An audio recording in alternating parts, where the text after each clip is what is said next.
కలువరి గిరిమెట్టపై కలుషమెల్లను పాపగా ఇలవేల్పుగా బలి అయితివా. సిలువ శ్రమలు నాకై ఓర్చితివా. కలువరి గిరిమెట్టపై కలుషమెల్లను పాపగా ఇలవేల్పుగా బలి అయితివా.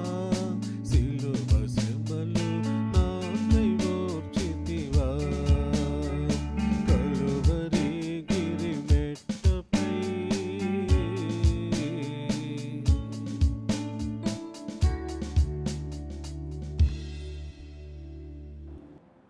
పరిశుద్ధ బైబిల్ గ్రంథంలో నుండి యెషయా గ్రంథము 9వ అధ్యాయము 6వ వచనాన్ని చదువుకున్నాం. ఆశ్చర్యకరుడు, ఆలోచనకర్త, బలవంతుడైన దేవుడు, నిత్యుడగు తండ్రి, సమాధానకర్తయగు అధిపతి అని అతనికి పేరు పెట్టబడును. దేవుడు తన పరిశుద్ధ వాక్యమును మనందరి వినికిడిలో దీవించును గాక. ప్రార్థించుకుందాం. మహోన్నతుడా, మా దేవ, మీకు వందనాలు, స్తోత్రాలు. ఉదయకాలము మీ పాదాల చెంత చేరి మీ వాక్యాన్ని ధ్యానించుకొనడానికి, మా జీవితాలను సరిచేసుకోవడానికి, మీ వాక్యం వల్ల హెచ్చరింపబడడానికి, బలపరచబడడానికి ఇచ్చినటువంటి శ్రేష్టమైన సమయాన్ని బట్టి మీకు వందనాలు. మా నోటి మాటలు, మా అందరి హృదయ ధ్యానములు మీ దృష్టికి అంగీకారమగినట్లు చేయమని ఈ 40 దినాల ధ్యానాల్లో తండ్రి ప్రభు ఆధ్యాత్మికంగా మేము బలపరచబడడానికి మీ కృపను మాకు అనుగ్రహించమని యేసు పరిశుద్ధ నామమున వేడుకుంటున్నాం తండ్రి. ఆమేన్. దేవుని నామమునకు మహిమ కలుగును గాక. ఉదయకాల సమయంలో యేసు ప్రభు వారి యొక్క నామాలను మనము ధ్యానిస్తూ ఆయనలా జీవించడానికి, అన్ని విషయాల్లో ఆయనలా ఎదగడానికి దేవుడు తన కృప చూపిస్తూ ఉన్నాడు. అంత మాత్రమే కాదు, ఆయన నామంలో ఉన్నటువంటి బలాన్ని, శక్తిని గ్రహించడానికి, ఆయనకు దగ్గరగా జీవించడానికి దేవుడు తన కృపను మనకు అనుగ్రహిస్తూ ఉన్నాడు. Living like Jesus, the power of his names అనే ఈ శీర్షికపై 20 దినాలు మనము ధ్యానించుకోబోతూ ఉన్నాం. కాబట్టి ఈ దినాన మరొక శ్రేష్టమైనటువంటి నామము, నిత్యుడగు తండ్రి, ద ఎవర్లాస్టింగ్ ఫాదర్ అనేటటువంటి ఈ నామాన్ని, యేసుప్రభు వారి నామాన్ని మనం ధ్యానించబోతా ఉన్నాం. ఈ లోకంలో ప్రేమను పోలుస్తూ ఉన్నప్పుడు తండ్రి ప్రేమను గురించి ఒక పాట రాస్తూ ఉన్నాడు. మరి నీ యొక్క ప్రేమ ఎలాంటి ప్రేమ అంటే, మరి శాశ్వతమైనటువంటి ప్రేమ, ఒక తండ్రి లాంటి ప్రేమ, ఎల్లప్పుడూ ఉండేటటువంటి ప్రేమ అని ఒక భక్తుడు పాట పాడుతూ ఉన్నాడు. ప్రాణమిచ్చే ప్రేమ ఇది తండ్రి ప్రేమ అని పాట పాడుతూ ఉన్నాడు. అంటే తండ్రి తన కుమారుని కొరకు ప్రాణం ఇవ్వడానికి సైతము వెనకాడని ఈ యొక్క పాట యొక్క సారాంశంగా తెలుస్తూ ఉంది. అంటే దేవుణ్ణి మనకు తండ్రిగా, ఆయన పిల్లలంగా మనము చేయబడ్డాము, పిలువబడ్డాము. ఆయన పరలోకపు తండ్రిగా, ఆయన నిత్యుడగు తండ్రిగా మనకి ఇవ్వబడ్డాడు. యేసుప్రభు వారు ఇమ్మానుయేలుగా, ఆయన తర్వాత బలవంతుడైనటువంటి దేవుడుగా, ఆశ్చర్యకరుడుగా, ఆలోచనకర్తగా, నిత్యుడగు తండ్రిగా మనకు ఆయన ఇవ్వబడ్డాడు. ఈ నిత్యుడగు తండ్రి ఎప్పుడు కూడా నీతో నాతో ఉండేటటువంటి వాడు, నిన్ను నన్ను విడవనటువంటి వాడు. ఈ నిత్యుడగు తండ్రి అగు యేసు ప్రభు వారి యొక్క ఆయన కుమారులంగా, కుమార్తెలంగా పిలువబడుతున్నటువంటి మనము ఆయనను గురించినటువంటి కొన్ని విషయాల్ని మనం గ్రహించాలి. ఉదయకాలము ఏం చెప్తా ఉంది వాక్య భాగం అంటే, హీజ్ ఎ లవింగ్ ఫాదర్. ఆయన ప్రేమ చూపే నిత్యుడగు తండ్రిగా మనం ఆయనను జ్ఞాపకం చేసుకోవాలి, ఆయనను తెలుసుకోవాలి. ఎందుకొరకనంటే దేవుడు లోకంను ఎంతో ప్రేమించాడు. ఆయన ప్రేమాస్వరూపి అని వాక్యం సెలవిస్తూ ఉంది. ఆయన యొక్క గుణ లక్షణాల్లో ప్రేమ మొదటిదిగా మనం చూస్తూ ఉన్నాం. అందుకే ప్రేమాస్వరూపి దేవుడు అంటాడు. ప్రేమించేవాడు ఆయన లోకాన్ని ప్రేమించాడు అంటా ఉన్నాడు. ప్రేమ లేనటువంటి వాడు దేవుణ్ణి చూడడని చెప్తా ఉంటాడు. అందుకే ఈయన ఒక ప్రేమించే తండ్రిగా ఉంటా ఉన్నాడు. ఒక తండ్రి తన కుమారుణ్ణి ప్రేమించిన విధంగా ఆయన నిన్ను నన్ను ప్రేమిస్తూ ఉన్నాడు. మనం ఎన్నిసార్లు తప్పు చేసినప్పటికీ, ఎన్నిసార్లు ఆయన నుండి దూరం అయినప్పటికీ ఆయన ఏం చేస్తూ ఉన్నాడనంటే, మనల్ని ప్రేమిస్తూ మన ఎడల విడువక తన కృప చూపిస్తున్నట్లుగా మరి దేవుని వాక్యంలో ఉన్నటువంటి ఈ శ్రేష్టమైనటువంటి భాగాల్లో మనం చూస్తూ ఉన్నాం. మరి ద్వితీయోపదేశ కాండంలో కొన్ని మాటలు రాయబడతా ఉన్నాయి. ఏం చెప్పబడతా ఉంది అని అంటే 7వ అధ్యాయంలో మరి 6, 7 వచనాల్లో దేవుడు ఈ రీతిగా మాట్లాడుతూ ఉన్నాడు. మీరు సర్వజనుల కంటే విస్తార జనమని యెహోవా మిమ్మల్ని ప్రేమించి మిమ్మల్ని ఏర్పరచుకొనలేదు. సమస్త జనుల కంటే మీరు లెక్కకు తక్కువే కదా. అయితే యెహోవా మిమ్మును ప్రేమించువాడు గనుక తాను మీ తండ్రులకు చేసిన ప్రమాణమును నెరవేర్చువాడు గనుక యెహోవా బాహుబలము చేత మిమ్మల్ని రప్పించి దాసుల గృహంలో నుండి ఐగుప్తు రాజైన ఫరో చేతిలో నుండి మిమ్మల్ని విడిపించెను. కాబట్టి దేవుని వాక్యము ఏం సెలవిస్తూ ఉందంటే ఆయన ప్రేమించినటువంటి వాడుగా ఆయన మన ఎడల తన శాశ్వతమైన ప్రేమను చూపించేటటువంటి వాడు. నిత్యుడగు తండ్రి నిత్యమైన ప్రేమతో మనల్ని ప్రేమిస్తూ ఉన్నాడు. విడువక మన ఎడల కృప చూపిస్తున్నటువంటి వాడుగా ఆయన ఉన్నట్లుగా దేవుని వాక్యంలో మనం చూస్తూ ఉన్నాం. అందుకే యేసు ప్రభువారు దీన్ని ఇంకా స్పష్టంగా మనకు అర్థమయ్యే విధంగా మత్తయి సువార్త 7వ అధ్యాయంలో మనం చూస్తే ఒక కుమారుడు తండ్రి యొక్క ప్రేమను, కుమారుడు తండ్రి యొక్క రిలేషన్షిప్ని ఆయన చాలా స్పష్టంగా మనకు తెలియజేస్తూ ఉన్నాడు. ఏమంటా ఉన్నాడంటే, నీ కుమారుడు ఒకవేళ నిన్ను రొట్టెని అడిగితే నువ్వు రాతినిస్తావా? ఒకవేళ నీ కుమారుడు నిన్ను చేపని అడిగితే నీవు పామునిస్తావా అని చెప్పడము మనం చూస్తాం. అంటే వారి తండ్రి కుమారుని యొక్క సంభాషణను, ఒక ప్రేమను మనం అక్కడ జ్ఞాపకం చేసుకోవాలి. అంటే కుమారుడు ఏదడిగినా తండ్రి ఇవ్వడానికి ఆ తండ్రి ఎంతో ప్రేమ కలిగినటువంటి వాడు కనుక ప్రేమను అక్కడ చూస్తూ ఉన్నాం. కుమారునికి అడగకముందే ఇచ్చేవాడు తండ్రి.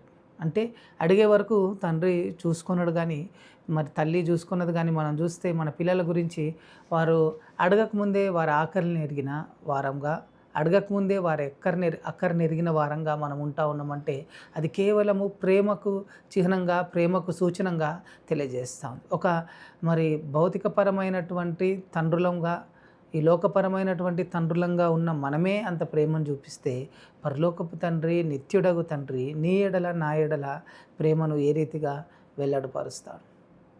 ఆయన ప్రేమను వెల్లడిపరుస్తాడు. ఇంకను మనం పాపులమై ఉండగానే ఆయన తన ప్రేమ ద్వారా, ఆయన శాశ్వతమైన ప్రేమ ద్వారా ఆయన మన కొరకు ఆయన తన యొక్క ప్రాణాన్ని పెట్టి ఉన్నాడు. ప్రాణం పెట్టినంతగా ఆయన మనల్ని ప్రేమించి ఉన్నాడు.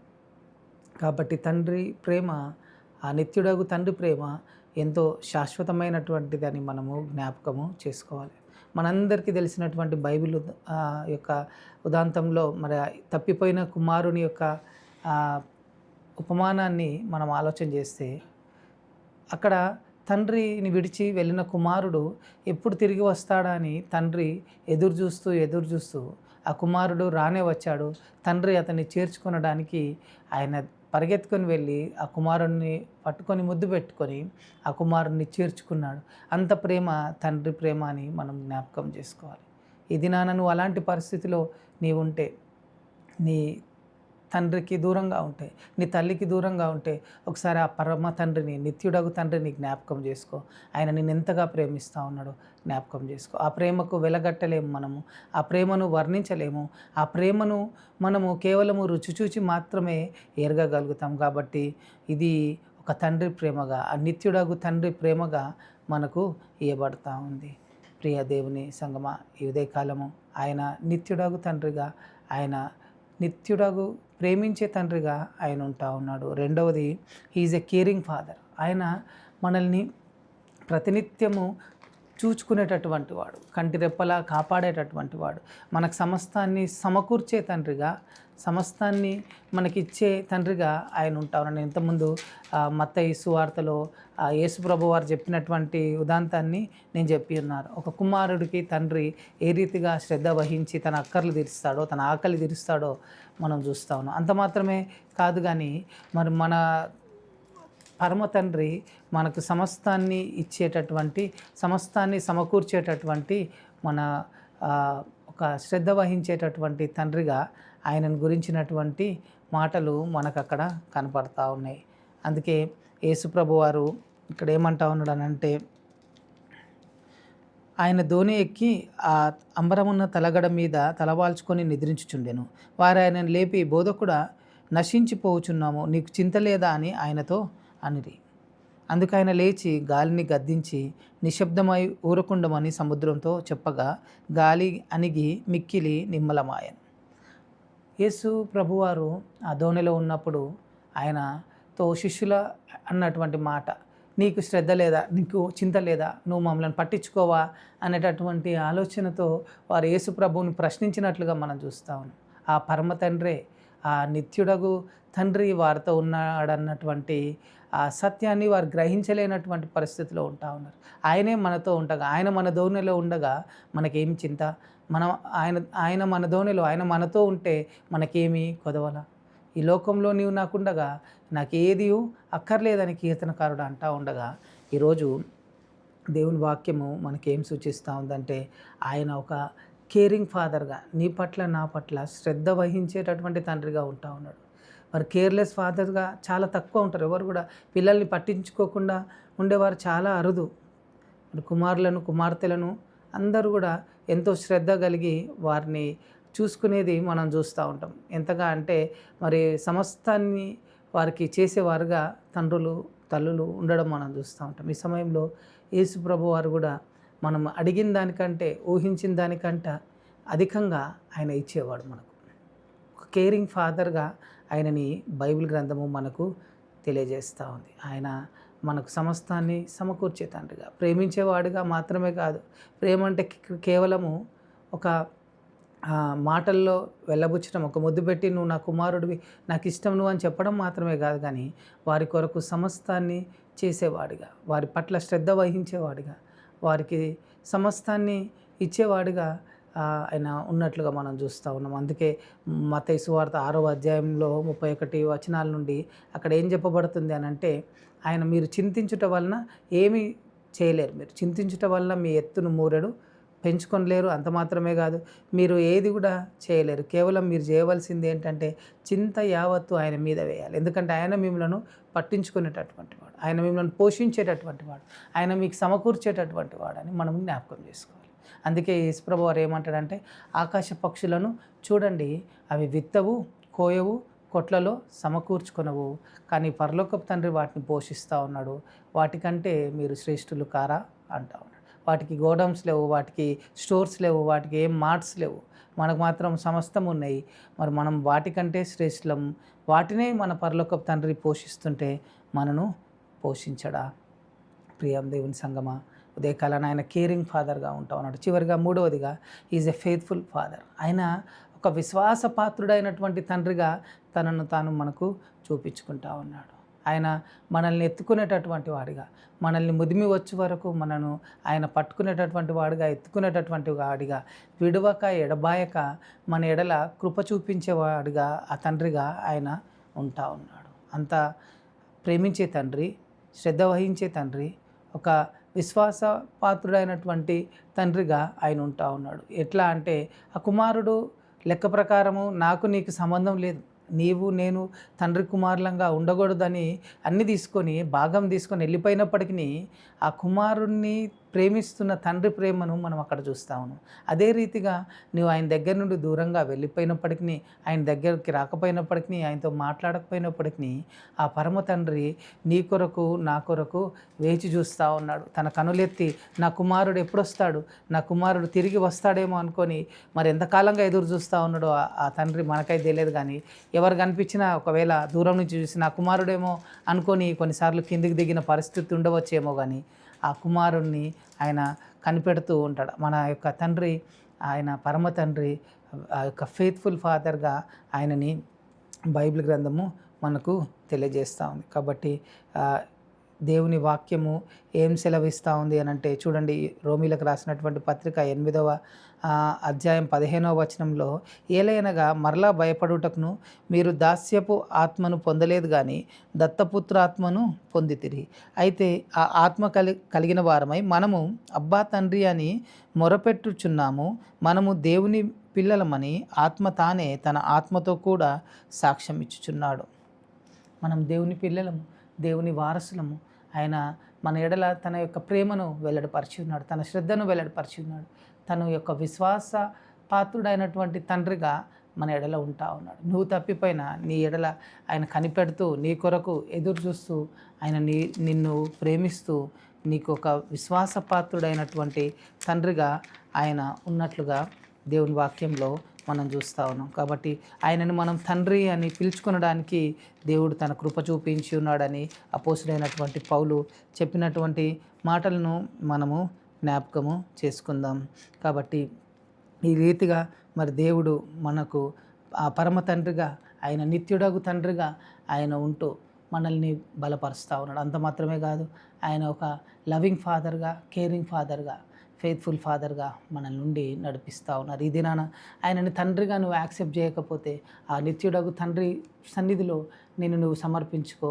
నీకు ఆయన ప్రేమను పొందుకొని ఆయన యొక్క మరి ఒక సమస్తము ఇచ్చేటటువంటి యెహోవా ఈరేలాగా ఆయన నేను నడిపిస్తాడు.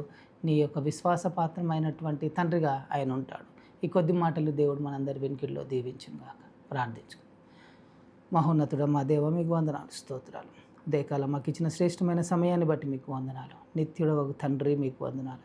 ప్రేమించే తండ్రి, శ్రద్ధ వహించే తండ్రి, సమస్తాన్ని సమకూర్చే తండ్రి, మా ఎడల తండ్రి ప్రభా విశ్వాసమైనటువంటి మరి ఆ తండ్రిగా మాకు ఉన్నందుకే మీకు వందనాలు.